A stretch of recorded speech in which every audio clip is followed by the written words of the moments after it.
उपासक का चेहरा अग्नि ज्योतिमय, ज्योतिमय। ऐसा नहीं कि वो सांवला रंग है तो खिल नहीं पा रहा, नहीं, ब्रह्मचर्य और नियम, ऐसे कमल के फूल का जैसा चेहरा हो जाता है उसका, खिल जाता है चेहरा। मुख प्रसन्न तन तेज विराजा, कीन्हिस रामचंद्र कर काजा।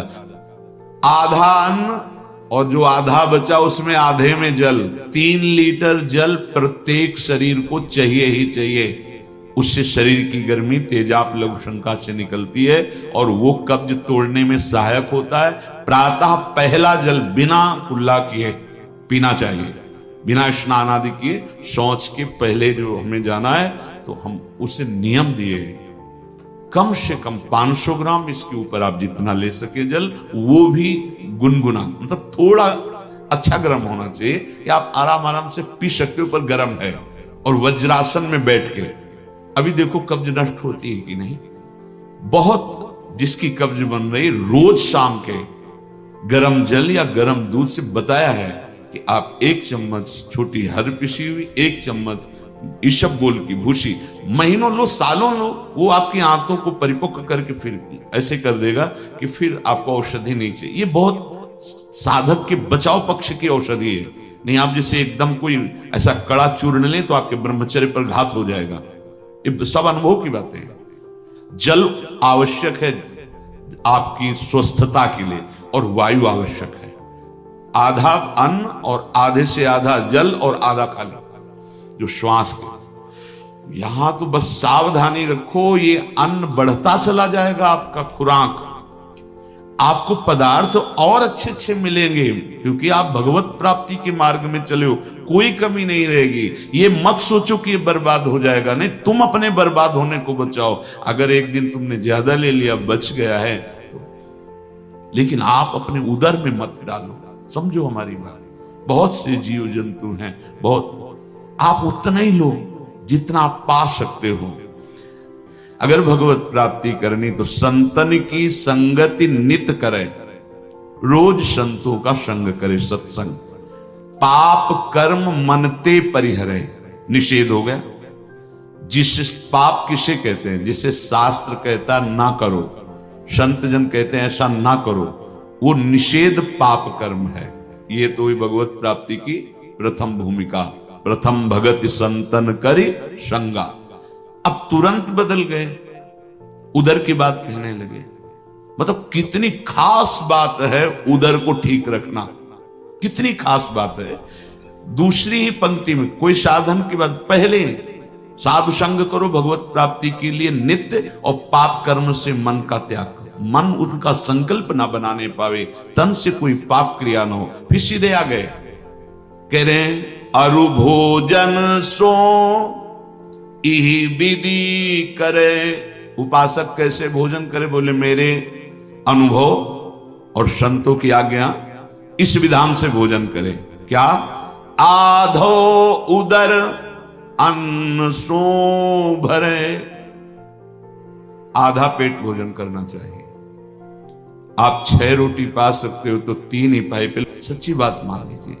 आप लोगों को अनुभव इसलिए नहीं होता कि आपका हृदय अभी पवित्र उस कोटि का नहीं है, नहीं तो एक कवल बता देगा कि अगर सहज सरल भोजन पाओ, सात्विक रोटी है, दाल है, सब्जी है, सलाद है, लाखों रुपया तुम बीमारी में खर्चा करवा रहे हो, फल सलाद ये नहीं पा सकते।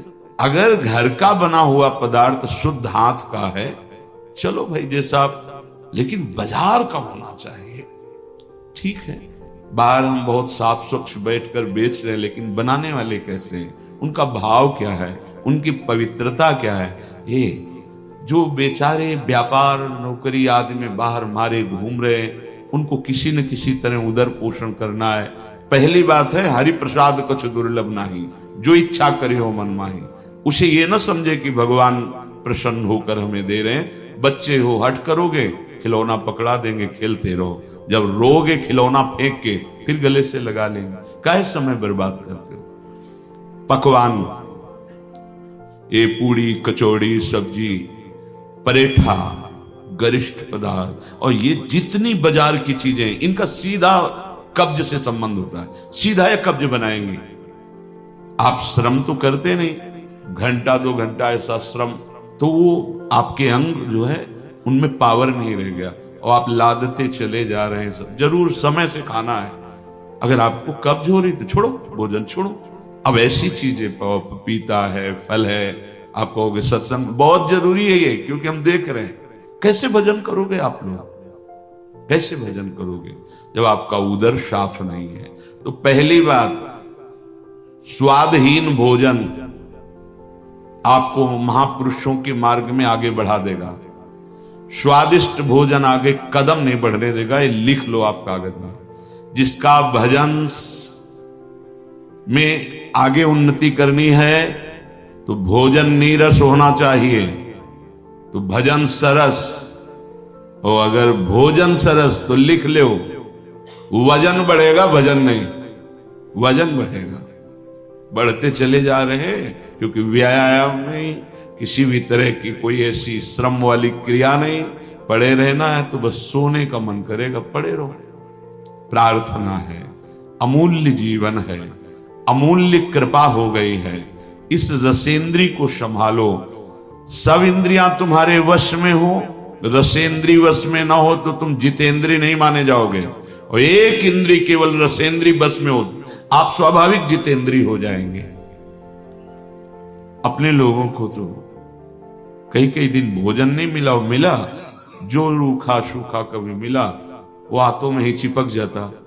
बड़े कष्ट सहे इस विषय के, पर ध्यान नहीं दिया। भगवद आश्रित तो गंगा जी का जल जो है सब औषधियों का स्वरूप, उस समय परम पावन गंगा जल का शिव। तो आप लोग इस बात पर ध्यान दें। आधो उदर अन्न सो भरे।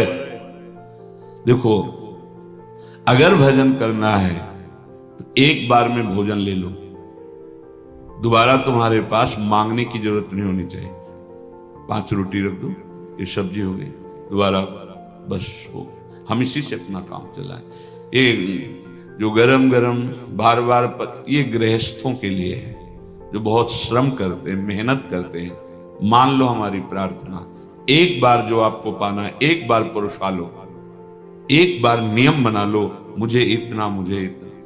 हम 20 वर्षों की बात सदगुरुदेव भगवान कहते हैं, अगर 3 रोटी बनी है तो 1 रोटी प्रसादी में, नहीं तो 2 ही पूरा जीवन हो गया। देखते हैं 2 ही, 2 सिर्फ अपने हाथ से बनाकर और थोड़ी सब्जी। रात्रि में उस समय जब सेवा में थे 250 ग्राम, क्योंकि अर्थ अव्यवस्थित था, कहीं किसी से मांगना नहीं, जो श्री जी दे दे ऐसा।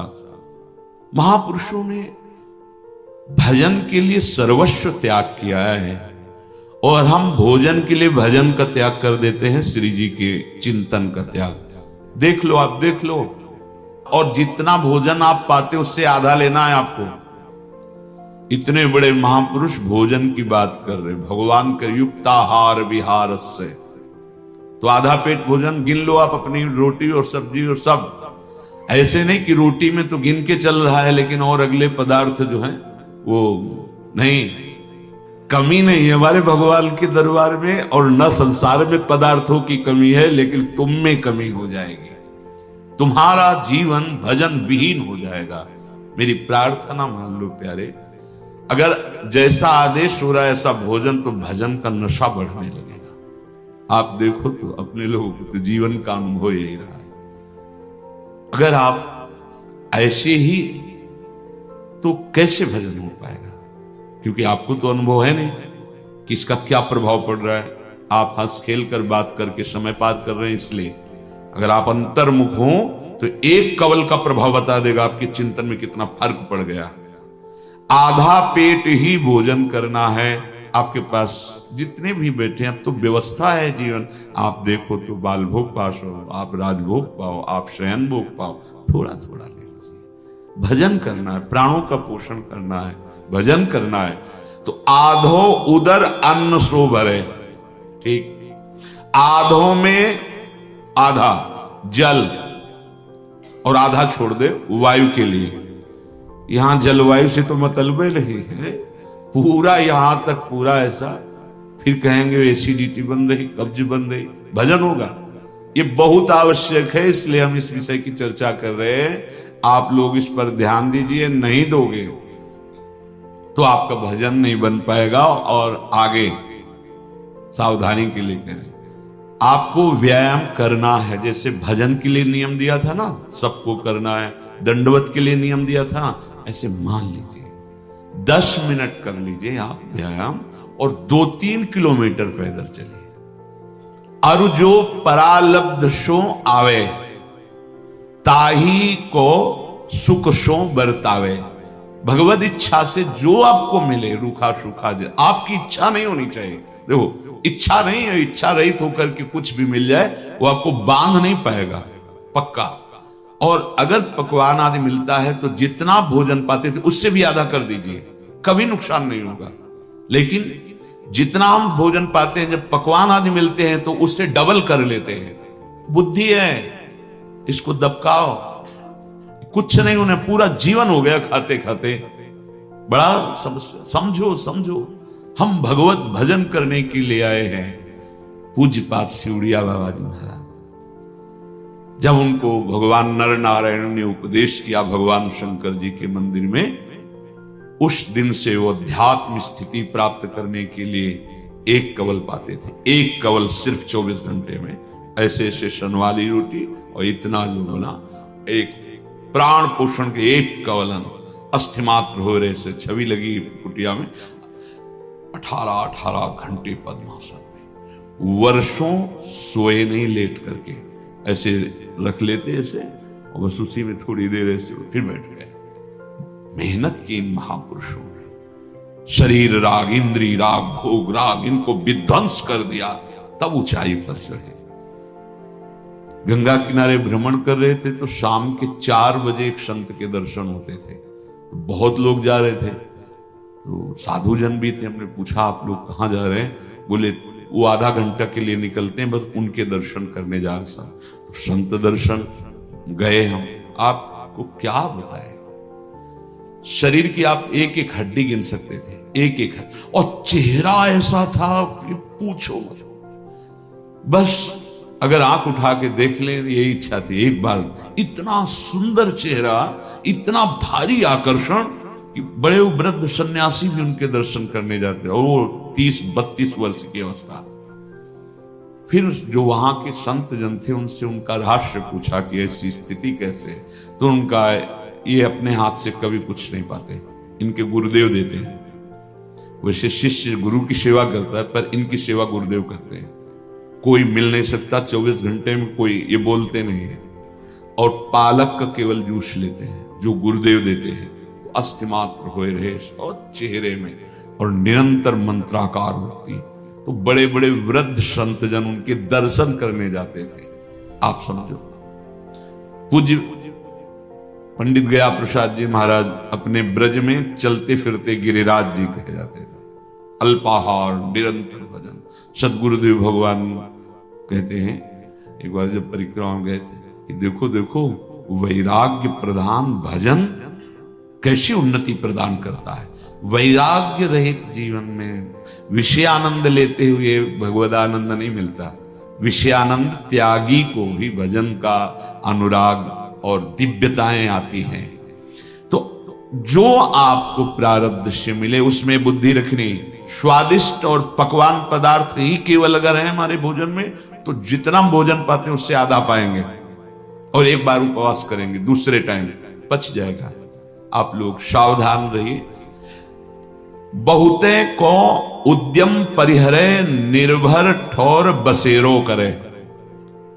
उपासक की वास स्थान ऐसा होना चाहिए कि जिससे, पहले तो जिससे जंगलों में सर्प बीची उतनी क्षमता अब नहीं। आपके तो बहुत सुंदर व्यवस्था है, निर्भय स्थान, दरवाजा बंद कर लिया, कोई बात नहीं करेगा। अब यहां तो नहीं कि सांप बीछी और मच्छर। अपने लोग जब गंगा किनारे भजन के लिए बैठते ना 4 बजे, तो सैकड़ों ऐसे मच्छर मोटे मोटे, क्योंकि गंगा जी का किनारा और लता पता ऐसा कि दिन में देखो तो ऐसे छोटे छोटे दाग बन जाते थे। भजन ऐसी थोड़ी चीज है कि सुविधा से होता है, कुछ नहीं। जितनी सुविधाओं के भोक्ता बनोगे उतना ही अंता स्थिति में तुम कमजोर होते चले जाओगे। सत्य कहते हैं, हृदय की बात कहते हैं। ये जो कुछ सुविधाएं हैं तो जबरदस्ती डॉक्टरों के कथनानुसार जीवन में कभी एसी का प्रयोग नहीं। ये सब असुविधा जो भगवान की कृपा से मिली, तो इन सुविधाओं को स्वीकार। ये सुविधाएं हमारे सौभाग्य थोड़ी है, ये सुविधाएं हमें सुख देने वाली। क्या समझते हो? नंगे पैर पुराने वस्त्र पहन करके चलने में जो हमारे गर्व मिलता था, वो ये गर्व थोड़ी है। ये पहन लिया, वो पहन लिया। बाबा जी के गर्व का विषय है 60 गांठ कौपीन में इंद्र बापुरो कौन। लंगोटी भी पूरी सही ढंग की नहीं है, उसमें भी छेद लगे हुए, उसमें भी गांठ पड़ी हुई। लेकिन इंद्र बापुरो कौन, उनके अध्यात्म शक्ति के सामने बेचारा इंद्र, बेचारा इंद्र क्या है। इस मार्ग के प्रतीक हो, जहां रिद्धियां सिद्धियां हाथ जोड़े खड़ी रहती हैं और वो मांग के खाते फुटपाथ में पड़ना स्वीकार करते हैं। कोई भोग भगवान की प्राप्ति को जो बाधित कर दे, ऐसा वो स्वप्न में स्वीकार नहीं करते। आप भी बहादुर हो, संसार के मार्ग का त्याग करके, विषयानंद का त्याग करके भगवदानंद में चले हो तो चलो। इच्छा रहित कुछ भी पाओगे, बंधोगे नहीं। जो प्रारब्ध सो आवे, ताही को सुख सो बरतावे। सुख पूर्वक जितना पचा सकते हो या जो स्वीकार करो, वो केवल होश में विवेक के द्वारा प्रारब्ध के अनुसार भोगा सकते हैं, लेकिन वो भोगवाने के लिए विवश नहीं करेंगे। विवेक के द्वारा आप उनको भोगो या दूसरों को त्याग करके दे दो। तो आपके सामने प्रारब्ध वशात आया, भगवद इच्छा से आ गया। अब भोगो या ना भोगो ये तुम्हारी ऊपर की। अगर भोगे तो योग से वंचित हो जाओगे, और अगर त्याग कर दिए तो शांति पद में, त्यागात शांति अनंतरम, शांति पद में स्थित